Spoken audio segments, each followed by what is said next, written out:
Okay, welcome everybody. This is the TFC live show, season 2, episode 35, post-bounty review and weekly update. I'm joined today by Liam. How are you, Liam? I'm very good, thank you, Roo. Very good, thank you. And yourself? I'm doing pretty good myself, actually. Good. Okay, so we have a fair bit to go over tonight, so let's go ahead and just jump right in. Okay, this release includes the TFC August bounty review. We've got some slides to go over. We're going to talk about some of the things that worked with the bounty, some of the things that didn't work, maybe some suggestions for future bounties. We're going to go through the Call of Arms, a new campaign, which is a Monolith TLC. We're going to go ahead and talk through Titans Unleashed, a new Mega Hull campaign. We're also going to touch on Skyfire TLC. And they've also brought back the Call of Arms Icebreaker TLC, and we're going to go through the bug fixes and tuning. And welcome to Renato. Hey, Ren. Oh, can you hear me? Yep. Okay, here we go. How are you? Not bad. You? Good. Are you hiding in the cellar there, Ren? No, I'm boxing, packing. All right. Okay. All right. So let's go ahead and move on to the TFC August bounty review. We're going to, obviously this was the first of this event, so there were some growing pains. We're going to go through some of these. We're going to touch on some of the issues that we had with it. First off, I can speak, communication with the live show. This is the first event that Kixeye has done where they did their own presentation. They did a Facebook live video feed. They went through all of the things from the overview session. I thought this was really good. It was an opportunity to put a face to the name for Chris Rampage as well. They went through the items on the bounty itself. They also went through some of the release information that was coming up with the channel defenses. There were some things I thought that, maybe for the next one, if they could think of doing it, there were a lot of questions that members posted throughout the live show. And I know being in that situation, it's kind of hard to keep track of what you're presenting, what you've got on your screen, and then 1,000,001 questions in the chat. So maybe if they do another one of these, they can have somebody there in the background that can kind of keep an eye on the questions that are being presented, and then maybe feed some of those important questions over to the people that are presenting the show. But again, I thought it was really good. I know they were probably doing it last minute because they were getting ready to go ahead and release the bounty. It would be really good for future if they do another one of these, if they do it a little bit earlier. And what this does is it gives them the ability to go ahead and think of things that need to be included in the overview notes that get released. So if they could do that earlier, I think that would be good. And then we want to make sure that they can go ahead, if possible, and upload that to YouTube. There are still some people in the world that are not part of Facebook, and so there were some people that were unable to go ahead and view that. So I think if they do the thread like they did this time, they go ahead and upload that into YouTube and provide that as a link as well. And then when they did do the link, they did include, there were a lot of questions that were put on that link, and I noticed that only a couple of those were answered. So it would be good if they go ahead and have somebody that's actually monitoring that and answering some of those questions. And then the other thing is, hockey smokes, you guys have a green screen. Go ahead and use it. It would have been really cool to see the base in the background and the fleets fighting in the background while they were doing it. Any comments on that, Liam or Ren? No, you covered pretty much everything. Yeah, I mean, I thought the live show was good. It just I don't know. I kind of expected it to be a little bit more professional. I kind of like the fact that it was like two sort of friends sat there chatting, and it did seem really real in that sense. But I kind of expected it to be, like you say, green screen, a little bit more professional, everything running smoothly. And it was like they were trying to show too many stuff off one laptop. And I mean, we can't get the game to work off a laptop, so how are they going to stream and get the game to work off a laptop? It just didn't seem like it was very well planned prior to the show. But it was a good show, and it was informative, and I won't sweat them too much for that.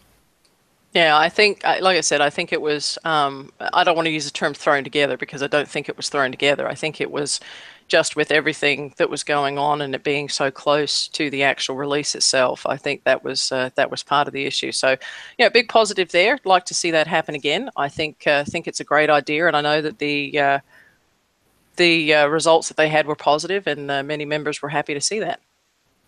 Okay, so now moving into the release notes. This is where we kind of had some issues with the stuff that was going on with Bounty, and this is where I think a lot of that live show questions, kind of pulling all of that back together, really would have helped. We had things that were missing from the release notes, and these were some pretty critical things. First off, nowhere was it noted that repair tokens were not going to be able to be used for Bounty. There were people that actually used their repair tokens. They were losing their tokens, but it wasn't applying any repair. So that's something that really should have been brought up. And it wasn't until people actually sent messages into Kicks that anybody found out that that was actually intended. We also had issues with the unsecured secured reset amount to 0.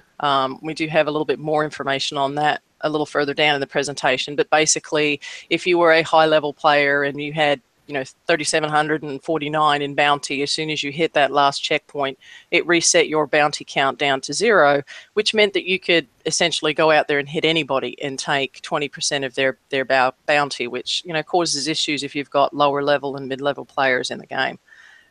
There was no bounty generation if you were in a bubble. That wasn't actually originally explained. No bounty secured if the OP was dead. Apparently, if your OP was dead, and you hit that marker, it didn't go ahead and secure that bounty until your OP started to repair. And then no bounty award for base defense. This is where if Liam came in, attacked my base, and he failed, although he lost bounty, I didn't get any bounty applied. So that's something else that should have been brought up front. And then that the checkpoints were not cumulative. When I saw this and I thought, oh, cool, 750, 1350, 3750. I didn't expect it to get 750, then get a whole 1,350, and holy cow, there's no way I'm ever going to get 3,750. So I think that is something that really needs to be addressed. Anything additional on that, guys? No, I mean, I agree. I mean, I think that some of that information, as you say, was critical information, and I think people would have perhaps approached the event differently if they knew some of that stuff. So yeah, I mean, lack of information there, really. Yeah, I think it's an event with very complex rules. I mean, every aspect of the event has a set of rules and criteria, right, that are not simple or not straightforward, so they need to be well communicated, and they were not. Things that players were learning the hard way, like, oh, damaged OP doesn't secure bounty, right? Or the whole, and we're going to talk more about that later, but the whole locator misleading players into hitting bases that didn't pay anything. I got to a point where I hit 12 bases, and out of 12 bases, only 1 paid me bounty, but all 12 were shown in my locator as targets that would pay me bounty. So that was very frustrating. And although they designed the system in a certain way, and I don't agree with that way about this, the secured, unsecured, and whatnot. I mean, the locator was totally out of a line. I mean, to me, it's like 2 different programmers develop each aspect of the game without ever talking to each other about it. Yeah. And one thing I experienced, Ren, on the subject of the locator, I know perhaps we've got a slide on it coming up, but I will say that I learned the hard way not to trust the locator. So instead, I was using the leaderboards and just clicking anyone above me in my world.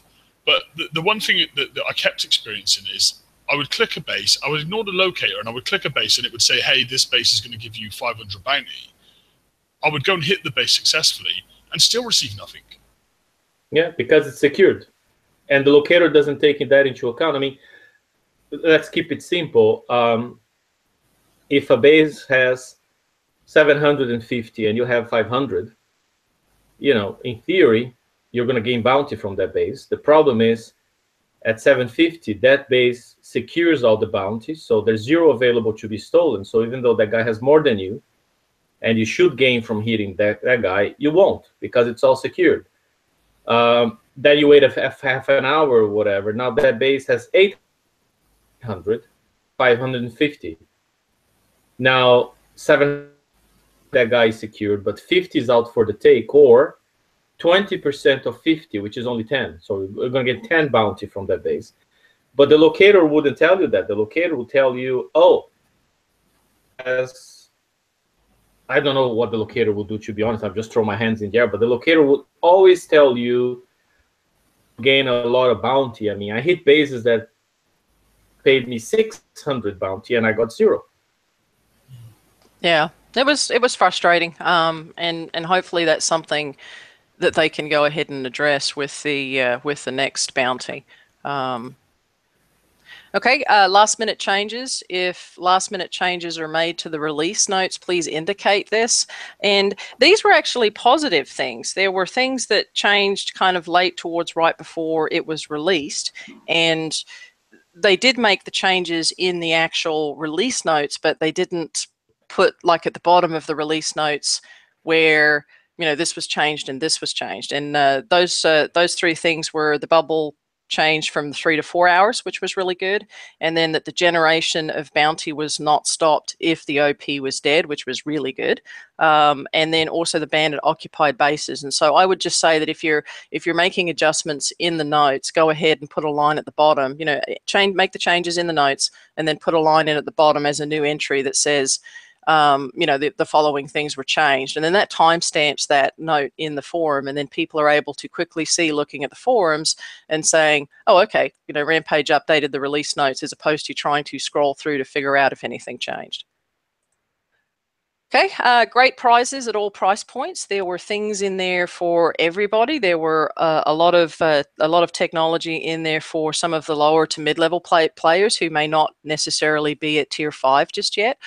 Things like the glacial turret, the underwater transformer. There were a couple of really good things in there that would have been great and were great for people that were able to go ahead and get those, and they were at a reasonable price. If you made a single checkpoint, you were able to, it made the first checkpoint every day, you were actually able to go ahead and claim you know, each one of those prizes, or even something bigger if you had the points. And then clarity on the courage ship limit. They did speak to this in the show that they did on Facebook, where they said that, you know, there was a limit of 2 courage ships. So if you took the single pack, as they were calling it, you could not take the double pack, because then that would have given you 3. So although that was explained clearly in the show, it was not put into the release notes, and it was not clearly explained on those notes. And so there were some people that claimed 1 that technically could have gone ahead and claimed 2. Well, one thing I noticed today, and it's weird, and at first I had to go and check because I was surprised, but then I thought about it and it made sense. So I was one of those. I could claim the weapon, the turret, the special, the weapon, the special, and 1 courage. I had enough for that. But I didn't have enough for the 2 courages. So I redeemed all the stuff I just said. Then today, and I did that yesterday. Today when I logged in, I clicked the bounty store. I just wanted to check it, like, you know, is it all right? Nothing else I could redeem, but I went there. And it said I owned the 2 pack. And I'm like, well, I just redeemed 1. Why does it say I own the 2 pack? Right? I think that was to prevent you from reclaiming it. Yeah, but it's counterintuitive. I mean, yep. If you go in the game and it says you own something, oh, I own a pack of 2 courages. Okay, great. Maybe they gave me another one, right? So I go on my Intel lab on the limited area and I check, and no, I only have 1 courage. Then I go back in the bounty store, and then I see that the 1 courage that I had redeemed didn't say that I owned it. It was there available for me to redeem again. I'm like, oh, I see what they did. So if I redeem 1 and you refresh game, it's going to say you own the pack of 2, just to prevent you from redeeming that, so you don't get 3. But you can go and redeem the 1 again. You see, it's totally convoluted. But one thing I will say is that in the live video that Rampage did with GDA, he did specifically talk about that. He said that make sure that you're wary. Like if you want to collect 2, just click on the 2, because if you click 1, then the 2 is going to say own, so you can't click it. So he did actually highlight that. Yeah, but you pay more, but you can actually cost more points, but you can actually redeem the 1 choice. Mm-hmm. Yeah, and end up with 2 all the same. It just costs you more. You know, I think it's 4,800 for 1 and 8,000 for 2. So you end up paying 1,600 extra bounty if you go 1 and then 1 again. Whereas, sorry, go on. No, that's okay. I was just going to say, and I think that's where it was great that it was on the show, and a lot of us did watch it, but it should have made it into the release notes on how that worked. Because in the original, I was going to say, in the original price structure, that would have cost you an extra 4,000 bounty if you would have collected them both singly. Yeah. So it would have been a lot more significant, I guess, if you didn't know that. Yep. Now, one thing I have to say, I mean, and I was just typing that here in chat. I wasn't going to do bounty. 40 hours in the event, I decided to join. So I missed the whole first day and a half of it. But I was smashed all the time, constantly repairing. So I could rarely conquer a token research on the OP because it was mostly damaged most of the time. I couldn't use rockets, forget about that, and so on. My defense fleet was down after the first hit. I mean, because it's 20 coins to repair that. I'm not going to coin that, so it's the 10 hours the slow way. But even like not, and again, I mean, out of 12 bases that I hit, 11 paid me diddly squat, and I didn't gain bounty from them. But just from being there, having some generation, being lucky, sometimes I didn't get hit right away after the bubble popped, and hitting a few bobs was pretty much enough that I could make checkpoint 1 every day, I think, and then I made checkpoint 2 twice. Once on my own and once when Kixeye gave the 2,300 bounty. So in the end, I think, I mean, with a mediocre performance from where I stand, I think that was mediocre on my side. I didn't do much. And what I did didn't pay. So it was broken. I ended up with just over 10,000 bounty. And like I said, it was enough for most of the prizes after they lowered the price tags for them. So I don't know. I don't regret joining it, even though it was very broken. Okay, moving on. Going into some of the general stuff within the actual bounty itself, the additional Conqueror queue. Yay! Can we please get this in the regular game? Shipyard not affected by base attacks. Another yay! Can we please get this in the regular game? The locator. I'm going to touch on kind of 2 pieces here. This is the good part of the locator. The locator indicated the base, it indicated the sector of the target. So it was not kind of like when you say, you know, you have the regular locator, you have, you know, in sector targets, out of sector targets, you know, that kind of stuff. It actually showed you what world they were in. It showed you how much they should have been worth. You could see people that were in your sector. So if you wanted to go in sector or not, you could go ahead and hit those players. So the way that it was finding the bases, I thought was good. I thought those were positives. I'd like to see maybe some of that integrated into the regular game. I know they did a lot of work on that, but the actual finding bases itself was really good. It was just getting what it said that you were supposed to get, I think, that was the issue.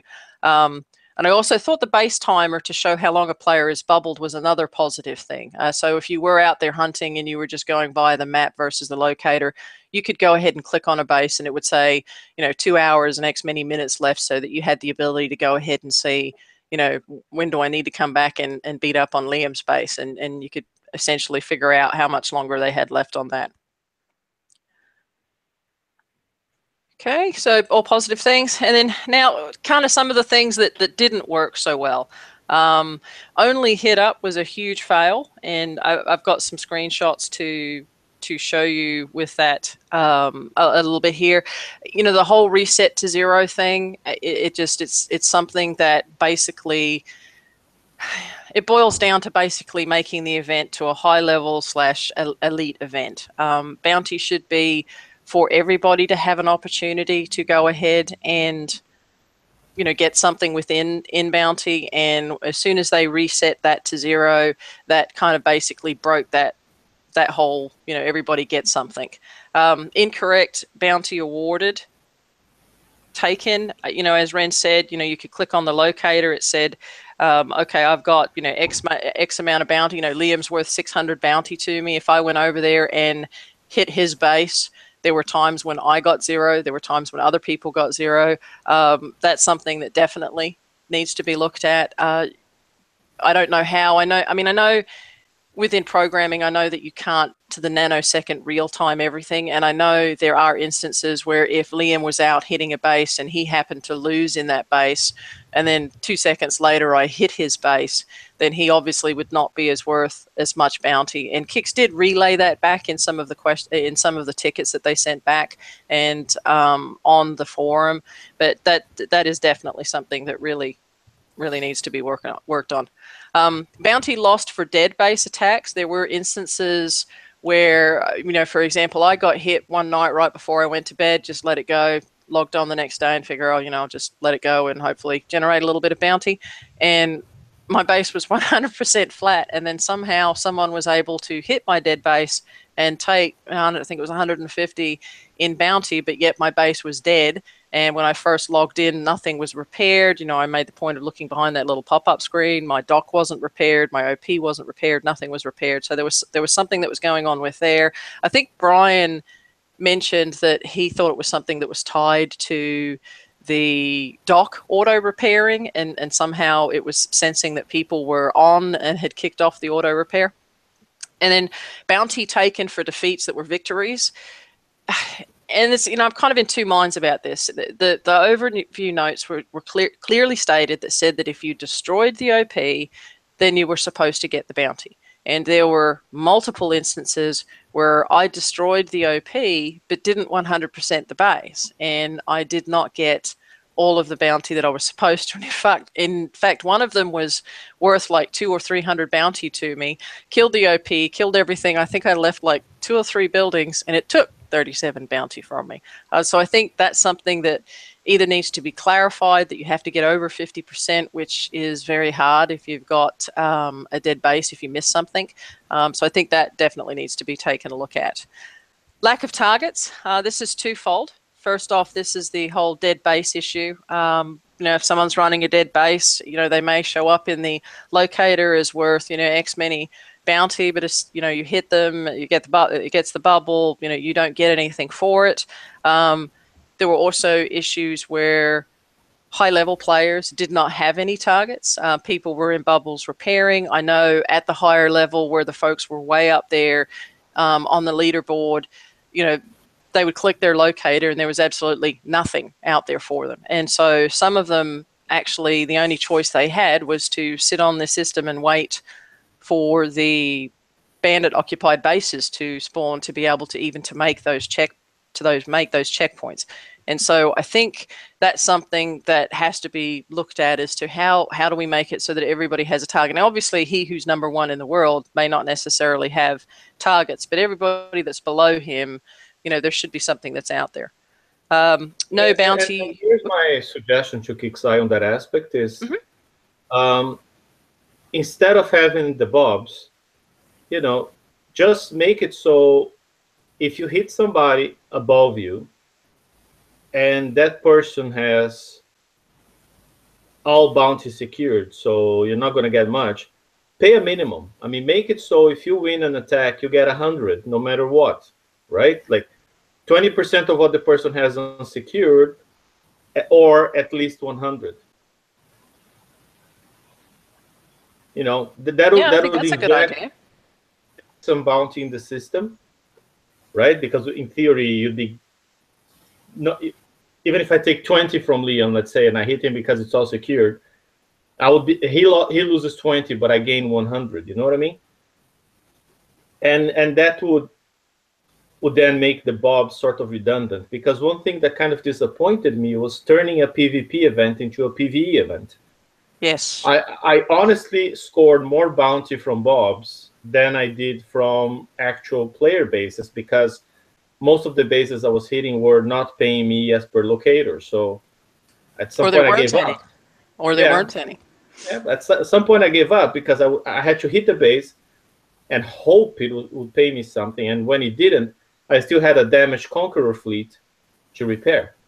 So it was, and the Bobs were a surefire thing, and I could just do them and score 100 bounty every time. So, but I didn't like the fact that the PvP event became a PvE event. That was very frustrating to me.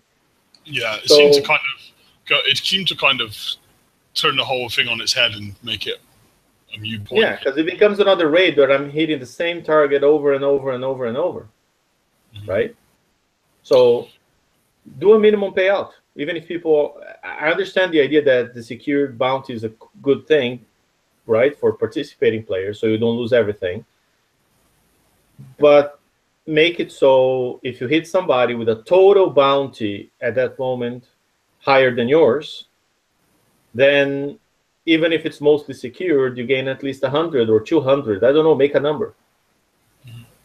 My biggest, out of all of the stuff, the negatives, I mean, what my biggest negative, at least other than the bugs and the glitches, the one thing that really ticked me off was not receiving points for base defense, because I think the whole point of a PvP event is not only how well you can attack a player, but how well you can defend against attack. I mean, that's agree.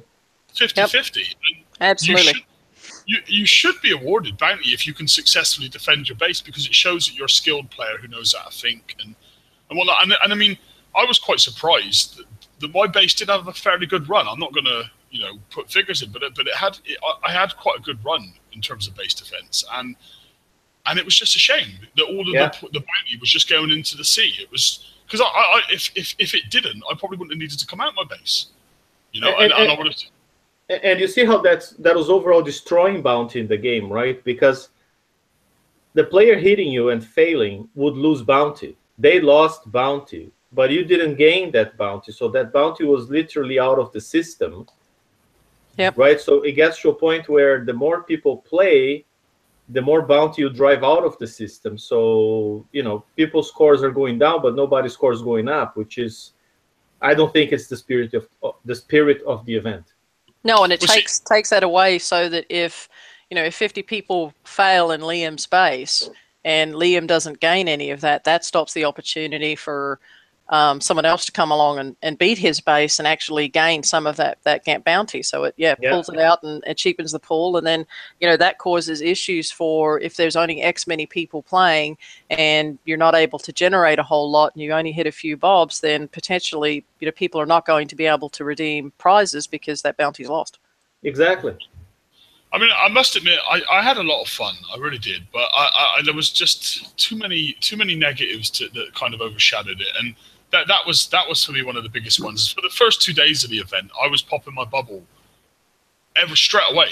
I would get hit, coin repair, pop bubble, just so I'd be generating. And then after a couple of days, and I started seeing how things were going, like my score wasn't going up a great deal, and I just thought, you know what, this is just a waste of coin.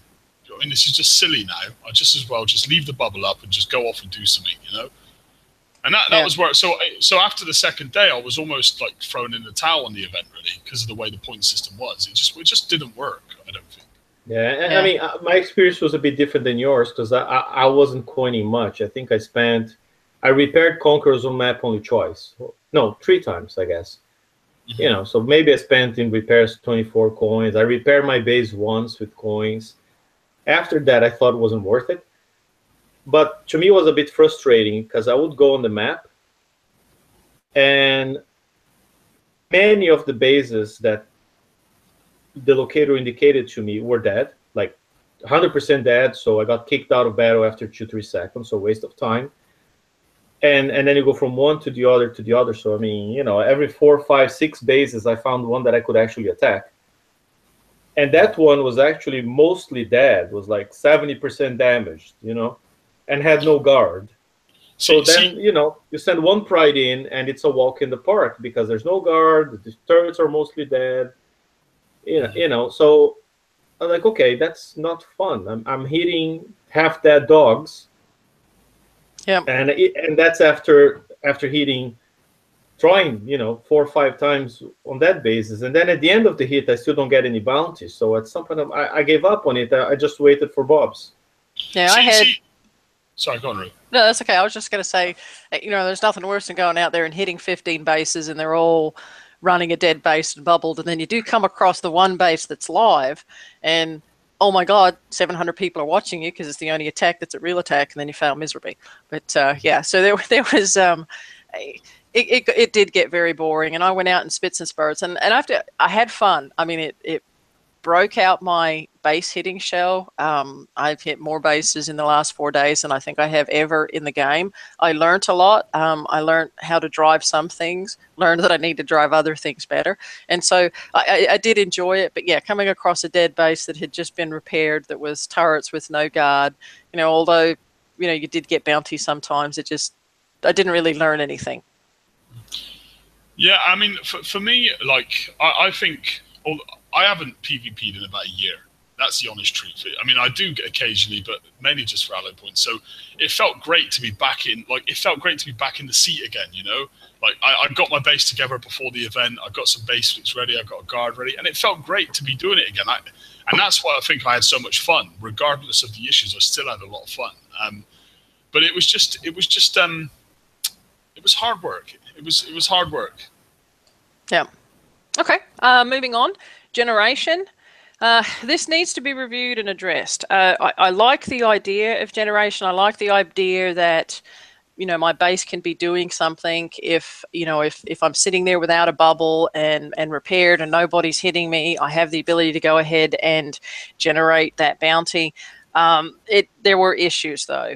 Obviously you can't generate while you're constantly in a bubble. And if as soon as you dropped that bubble, somebody came along and swacked your base, or unless you're Liam, in which case they lost, basically you had to, in order to generate any bounty, you had to hide in a dead base. And that, coupled with the reset to 0 so little guys could get hit, even they couldn't generate something. And so that definitely has to be reviewed and addressed. And there have been some good suggestions about maybe half generating or generating at a quarter rate while you're in the bubble. At least that way that brings more bounty into the game to where people can go ahead and collect that, and maybe addressing how it gets generated with respects to the OP. If your OP is 90% dead, generate, as a percentage of how dead your OP is. And so even if you've been hit, you still have the opportunity to go ahead. I don't like that rule, to be honest. I think it drives the behavior where, okay, if I generate, no matter how much, but if the base generates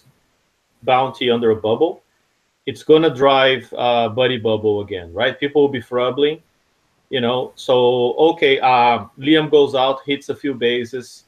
We're not in the same alliance. Now I go in, I damage his buildings enough so he bubbles, and now he's protected for 3 hours, 4 hours, and he's still generating bounty. And then if he's not there again, he can say, oh, can you hit me again in 4 hours?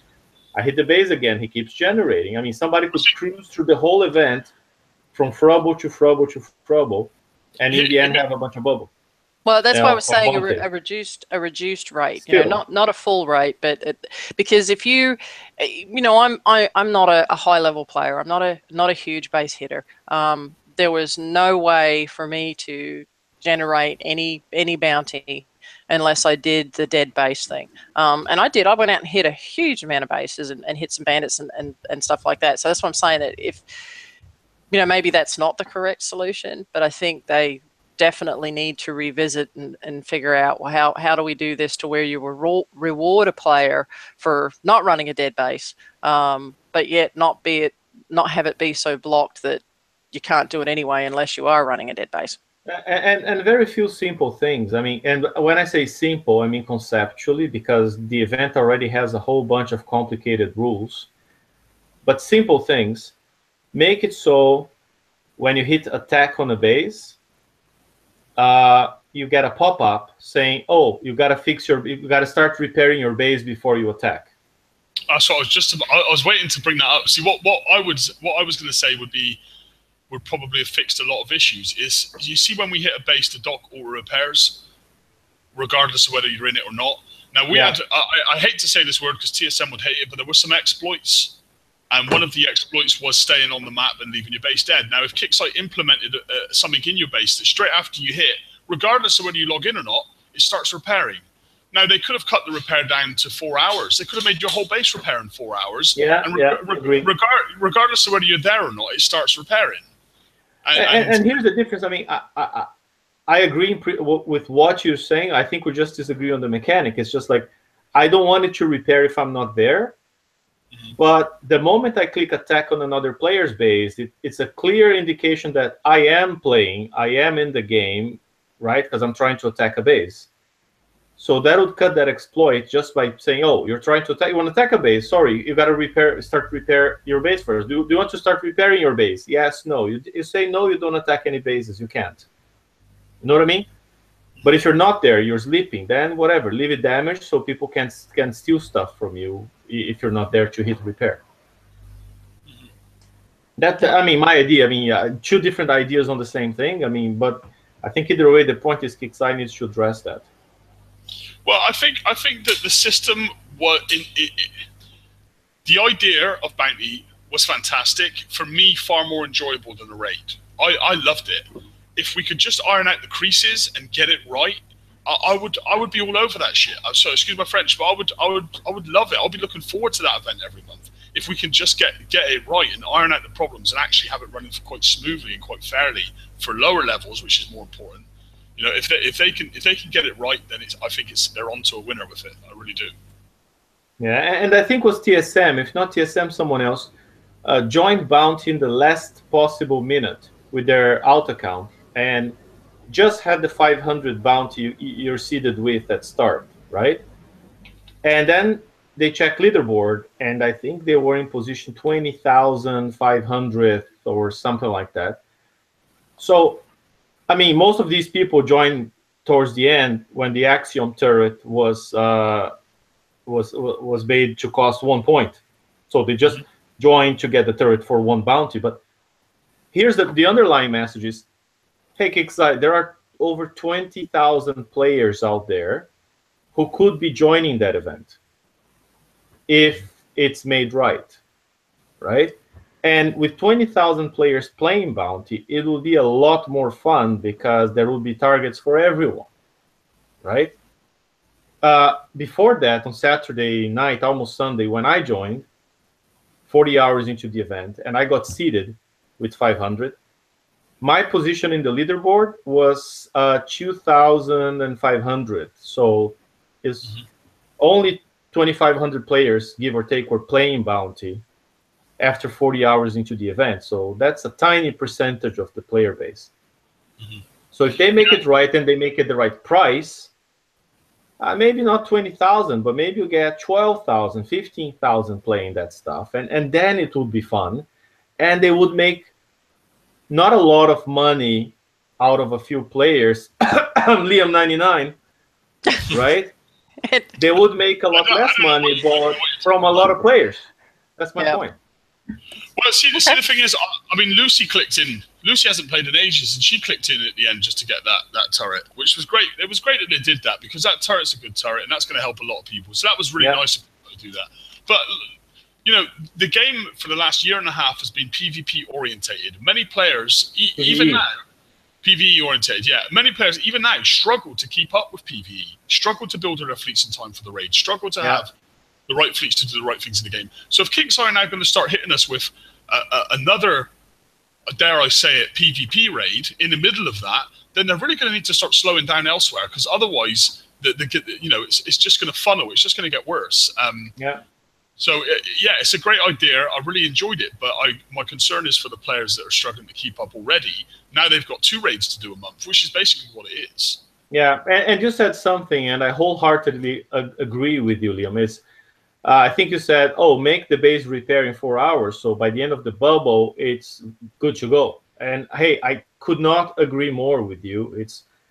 That's what it is. I mean, if a guy who's a coiner and wants to keep playing and wants to coin base repair so you can go out and hit, because that's going to pop your bubble, fine. But if a player wants to play bounty and just hit one base every 4 hours or a couple bases every 4 hours when the base pops, that should be an option.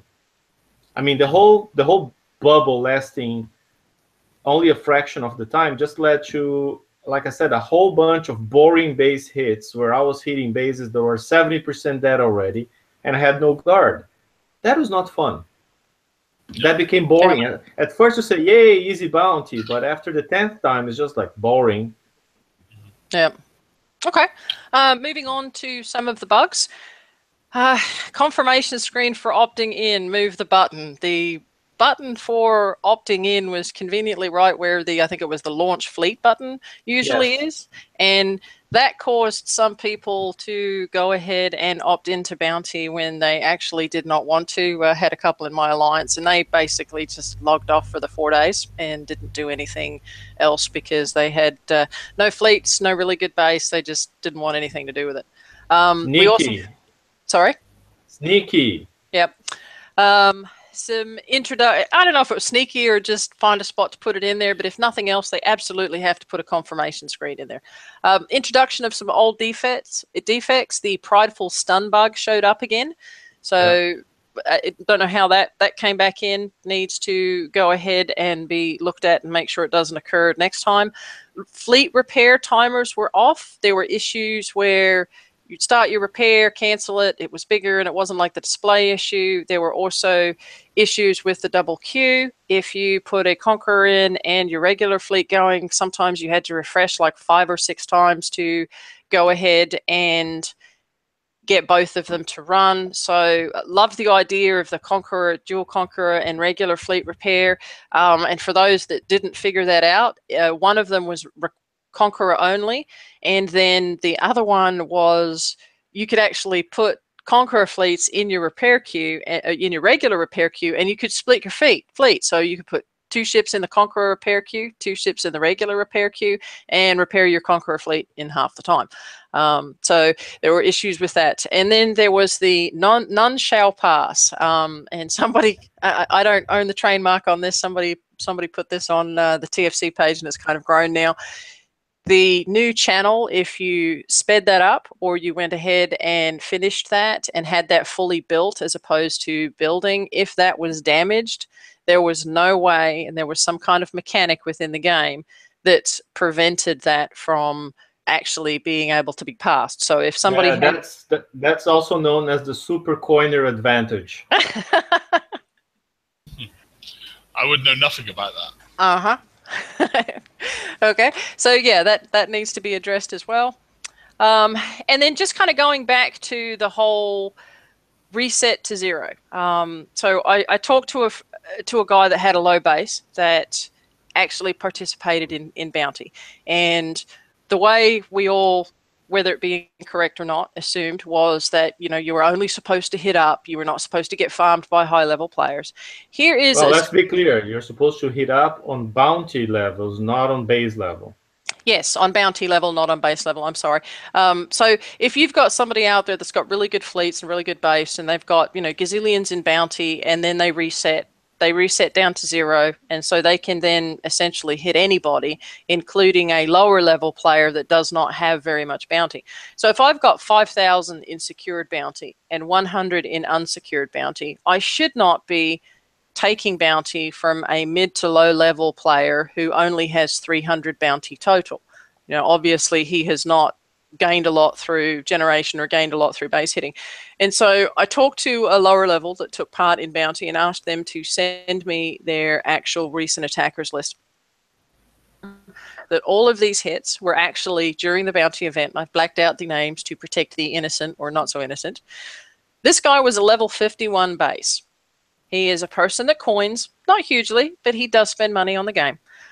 You can look here and see that there were some significantly high base levels that hit him, and these were not a level 100 base that had just started, and so therefore he was in the same kind of spot that the little guy was. This was a guy that had gazillions in bounty, and so player satisfaction level is 0. We want to make sure that everybody has the opportunity to do something and be gauged on that by how much bounty they have. Because let's face it, we have people that are non-coiners who are level 100s, level 115s. They don't necessarily coin. They don't have the greatest and most amazing fleets, but they still want to participate. And so, we want to make sure that everybody has an opportunity to do something in this. And we want to, if this is to drive PvP, then we want to make sure that the lower guys are able to actually go out and hit other bases and not spend, 4 days in a bubble, because as soon as somebody hits reset with the banked bounty, that they don't go ahead and start getting farmed. And so, player satisfaction level 0, probability of opting next time, 0%. So this is something that needs to be addressed and needs to be looked at. And, proof positive that what we said was going to happen, basically did happen. Any comments on that, guys? No, I think you've I fully agree with what you said there. I think we already discussed, the things they need to change. They changed some of those rules, like you cannot hit a base with your base fully damaged, so you cannot, and if they adjust all that stuff, this should disappear and be a non-issue. Yep. Okay, so looking at redemptions and some of the adjustments that Kix did make, obviously, in addition to some of the problems that were going on in Bounty itself, there was also a situation where I don't know whether it was a server issue or gerbil chewed through a line. I have no idea. But there was also issues where the system was going down as well. So with redemption, missing bounty, there was instances where you redeemed and this happened to me. I had X amount of bounty, I redeemed something, and then all of a sudden it took that plus some. It was like a bounty tax. Kix had announced that there was a display issue with the way that bounty or the way that bounty was being showed in the base. They put a message up on the forum that showed that, and then there was a subsequent message not too long before we started the show that said that had been corrected. I was just going to say, as for the bounty tax, like the bounty that disappeared, that's because a few of their bounty servers were located in Canada, where you're taxed to death. And so if you happen to have your redemption processed by one of the Canadian servers, there was a very high tax on your bounty, and so that's why your numbers went down. Can I just blame say, Canada? All I want to say is blame Canada. Can I just say as well, while we're on the subject of the bounty store, and I hope people don't hate me for this, don't put me on the fire for this, right? Because it might sound a bit like me being egotistical, and it's not. But what I think, what about the players that had spare bounty? Like what?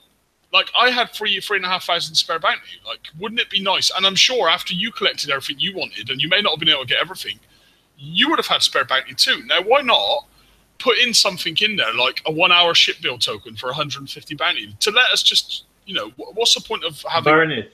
Yeah. Or even skins, even if it's skins that are already out there, just something to go ahead and put in there. But but I agree. I finished the event and I was in a place where I didn't have enough for the pack of 2 courages, but I had too much for all the rest, so I redeemed everything else. And I have 2,100 bounty left that I wish I could donate to somebody or just redeem for, like you said, more of those 12-hour ship build token instead of having just one. Put a redemption limit of 5 of them. I don't know, so I can spend the rest of that bounty. Exactly, and I don't mean like, I'm not just saying like, oh, I collected everything, I got spare bounty, but I just mean if you spent 4 days working on an event and you've got points that you can't use, then that's kind of crap. It is. That's just my opinion, So okay. Some of the good things. They increased the spawn of the bounty occupied bases. I don't know if this was due to the issues that were occurring because of the locators and the awarding of the bounty, but it was good. It allowed people to go out there and get some more bounty. They lowered the points threshold for the redemptions. Obviously, everybody's aware of the one bounty point turret, but they also decreased the price of the courage, and and I have to say that I was able to get a single courage because of that, so I'm very happy.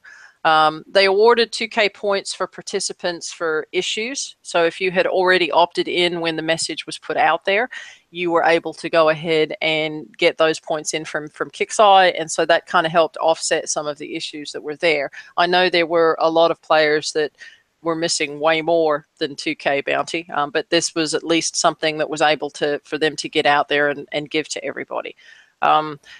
Not sure on the turret. I think, you know, I mean, I'm happy. I'm happy that people are able to get that. I'm just not sure if, you know, that's something that should be in the game where everybody go ahead and has that turret. That turret packs a punch. I mean, yes, it does. A lot of, I mean, players who don't have any other decent turrets can honestly just put 20 of that one, and it may not defeat every fleet because some fleets have high concussive defense, but it's going to hurt every fleet. I mean, if you think 20 of those fully wound up, firing at max rate, oh man, I mean, that's gonna, there's a risk. I mean, that turret being widely available can bring a base hitting to a standstill, and people building mid-level Conqueror fleets will be locked out. You know what I mean? Yep, that is definitely a concern. Yeah, just keep an eye, guys, for ships, Conquerors that have high concussive deflection, because you're going to need it. Yep.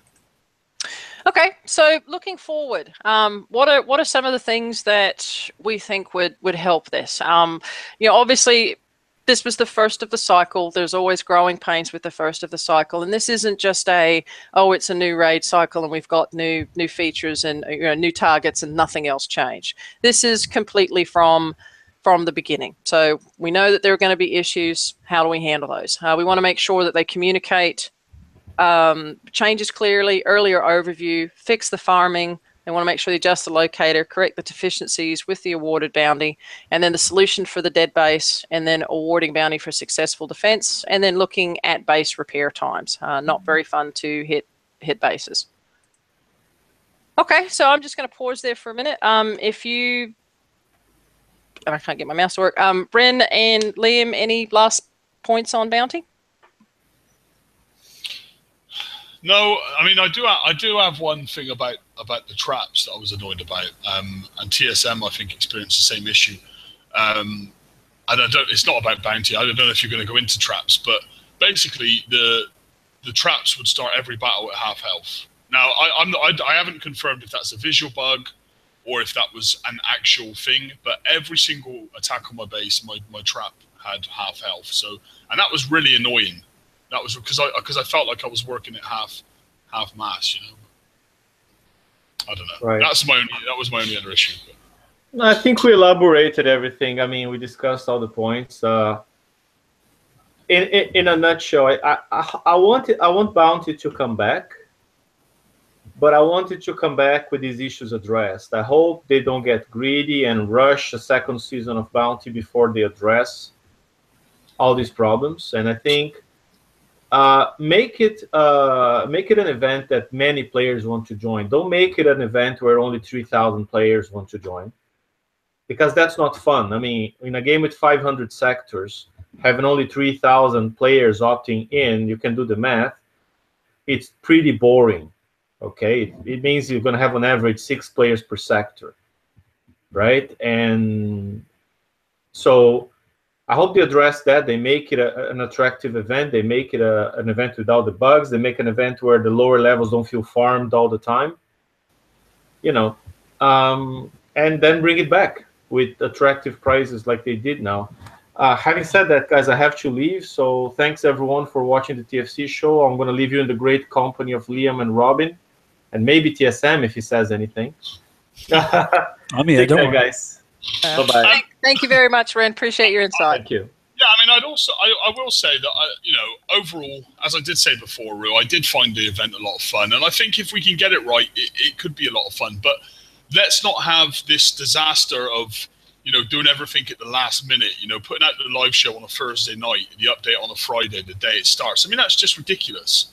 You know, it just seemed like it was pushed together at the end, you know, and I think that's why there were so many problems. I mean, now they can take a bit of time, they can get it right. And you know what they should be doing? Public preview. For the next bounty, public preview it. You know, so people can see and we can iron it out. Do you know what I mean? They don't have to show us the prizes, just public preview the bounty. Do you know what I think personally?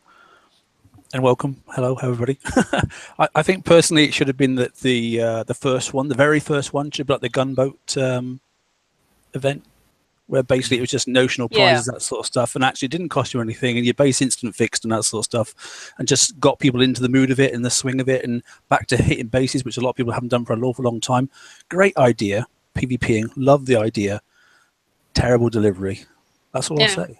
I mean, it totally, like I said, it busted me out of my shell. I mean, I was out hitting bases all over the place, embarrassing myself in some places, but doing well in others. And I really enjoyed it. And you know, I had a lot of people that, you know, kind of said the same thing.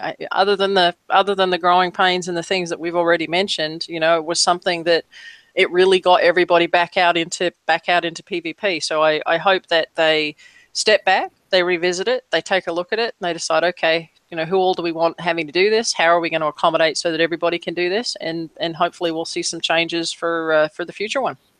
So what does Rue look like out of a shell? I'm sorry? Doesn't matter. I was just thinking, what does Rue look like out of a shell? and I think the greatest things. I think it's important for Kicksite as well to I don't want Kicksite to take this bounty event, look at it and say, well, we think that's what's wrong with it, so let's fix it.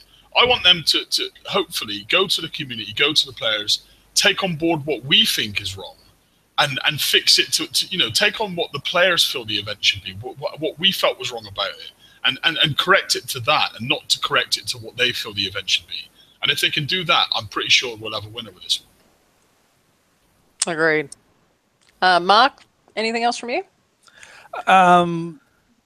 No, I think you've covered absolutely everything, and we'll just be going on and on. I mean, I have to say, I've never known such a thing since the initiation of obviously of Mega Holes that's caused such a stir in the game. Yes. Okay, let's go ahead and we'll just quickly walk through some of the TLCs that we have. Call to Arms TLC. This started today, goes through until the 13th. This is a new campaign, rewards blueprints for the monolith, the new tier 6.5 weapon siege mortar, and the special precision napalm detonator. If you do not have the monoliths for your weekly and you don't have an alternative, either the Empyreans or something like that, you know, please get out there and do this. If you do already have it, there's obviously tokens out there if you want to go ahead and refit. So first prize pack awards you the hull and the mortar and the special. The second prize pack gives you a bunch of build tokens and VXP tokens, and then the same for prize pack 3. Okay. Yeah, that's a fresh one, and obviously those first items there in the they're in run 4 of the FM. So if you can't get them, this is a way of jumping ahead and getting them, and vice versa. Sort of stuff, and clearing out things in your FM because of it. Titans Unleashed. This is a new TLC. You must obviously own the mega ship to go ahead and do this. You must destroy the enemy 100%. This one also starts on the 30th. This one, though, only goes through until the 5th. Multiple campaigns. We've got 4 here. They've brought back some things here that have not been awarded for a while. So those of you that did not have the missile strike drone module or the tokens, you can go ahead and use this to go ahead and get that. First run through gives you the engine modules as well as build. The second run through gives you the Congreve rocket, the pyro engine module, and then tokens for the Congreve rocket. Run through 3 gives you the missile strike drone module, something that a lot of people are missing, as well as, and what I'm looking for, the strike drone tokens, and also gives you the drone bridge. Run through 4 gives you the Exocet missile, the pyro engine token, drone bridge token, and missile token. So even if you already have some of these things, these are new tokens that we've not seen before. So if you have the opportunity, go ahead and run through this and you can gain some tokens. And then, you know, props to Kix, because there were a lot of people that were missing pieces of this one. Okay, Skyfire TLC. This one is starting on the 28th, runs through to the 13th. This is the Skyfire Carrier one. First prize pack gives you the Skyfire Carrier blueprint, as well as the Banded Hornet UAV, which is the T6 weapon. Also have the ability through the other prize packs to go ahead and get build tokens as well as VXP tokens. And then on prize pack 3 is where you get the special as well as additional tokens for that. And so even if you have the Skyfire carriers, which I have, I'm looking to get some of these tokens because I could not get these last time. Okay.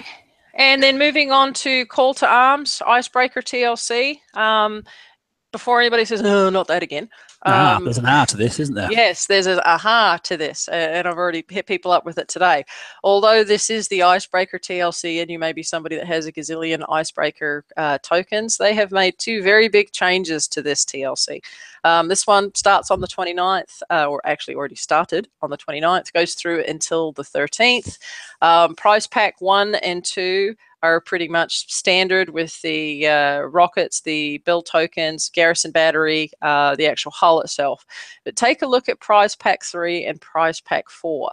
Prize pack 3 gives you a charged Zenthonite armor C1M, which is the missile charged armor. And then prize pack 4 gives you 2 of the missile armors. So even if you have the icebreakers, if you are missing the charged armors and we're not able to get them in the raid and you're short a couple, this will give you the ability to go ahead and get those. I would just say your Zealous tank for the FM. These are amazing on there.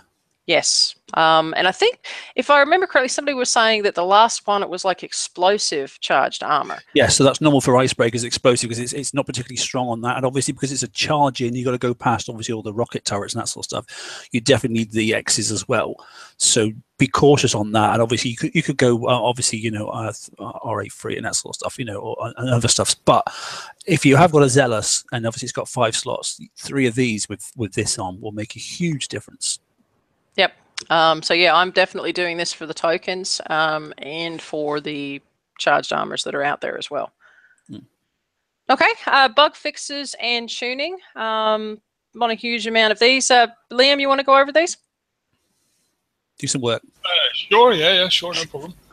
So bug fixes in tuning this week, guys. Number 1, fix an issue where images were not appearing in NPC base combat.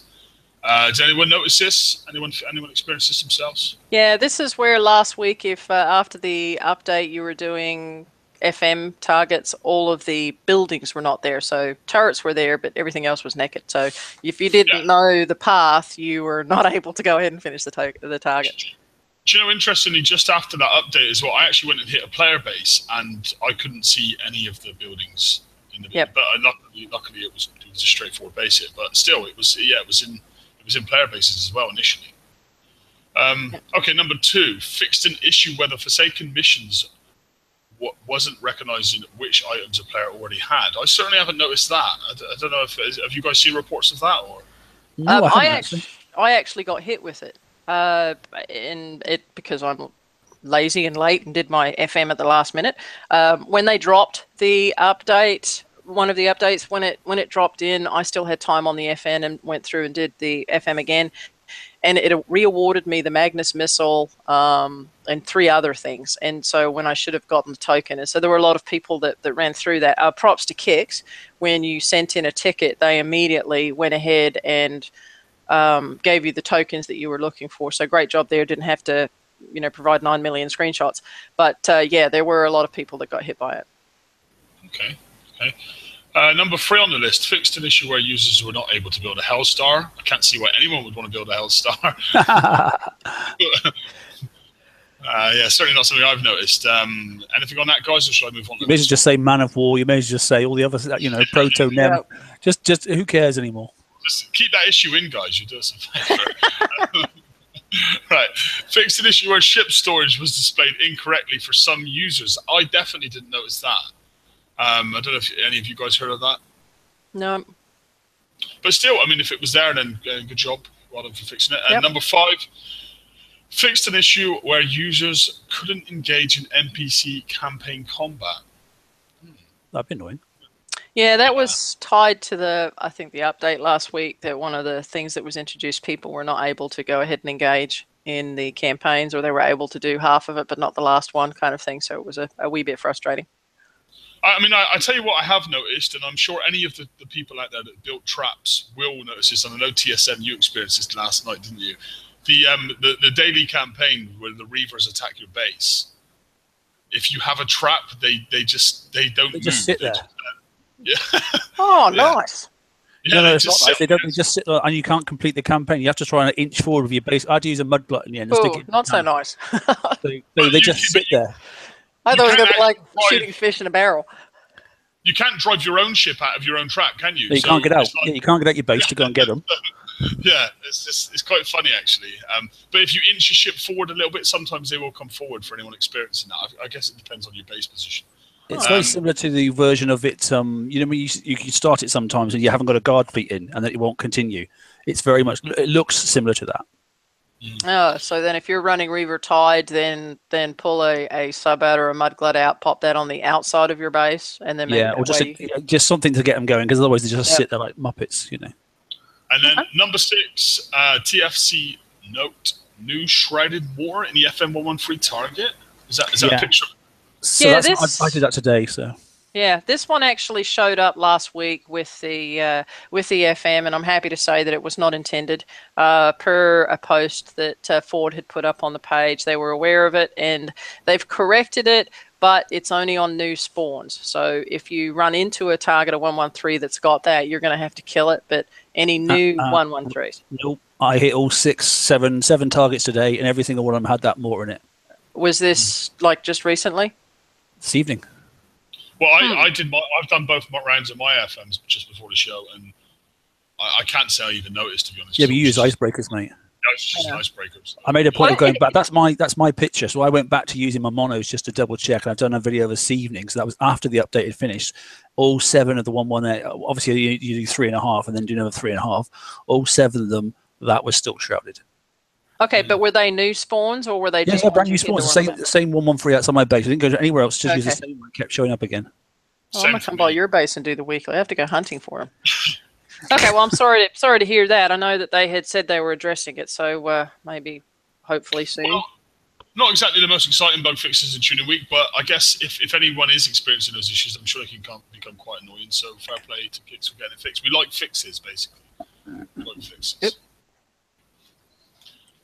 Is that it then? Or? Yes. And of course now my mouse won't work. We made it. That's good. It's funny. So do you know what? A good effort there, Rue. Well done. Because it's the first time. Yeah, we're back now. So that's the first time, obviously, Robyn's had the slides to herself and have to do the hangout and watch chat at the same time. It's interesting. It's a good balance, isn't it? Yeah. No, it is. I'm used to WebExes and stuff, but yeah, I'm certainly not used to having to have 17 windows open. But and I've just been chilling out here, watching and collecting base parts. That's what I've been doing. It's great. Well, big thank you to everybody that provided feedback on. There were 2 things. First off, the tech that you were looking for to be re-released. We'll be getting that information over to Kix for the ones that participated in that poll that I know seems like it was months ago, but was really only a couple of days ago. And thank you to everybody for the feedback on the bounty. Yeah, it was really good. And I will say, I mean, guys, for players that are stressed about the bounty, you just as well let it go, because in 2 weeks' time there's another raid and you'll be stressed about that. So you just as well start preparing for the raid. Anyone that needs to get that Skyfire campaign. Quite interestingly, which I did say to TSM before the show, is the free campaigns that are up are all for 14 days. So that tells me that there's going to be no TLC next week. And that also makes me a bit concerned as to wonder what is coming next week. What did I say, mate? I know. I just hope not, man. I hope not. We'll mention that live on air, but I've got a funny feeling what's coming. Yeah. Okay, well, thank you, everybody, for attending. Thank you for those of you in chat. Our next open mic is going to be Saturday evening. And I want to make a point to this, although I've not officially done it. I believe it is Labor Day weekend over here this weekend coming up. So there may be a release delay next week as well. I will check that out as it gets on. Yeah, we'll keep an eye on the forums for that.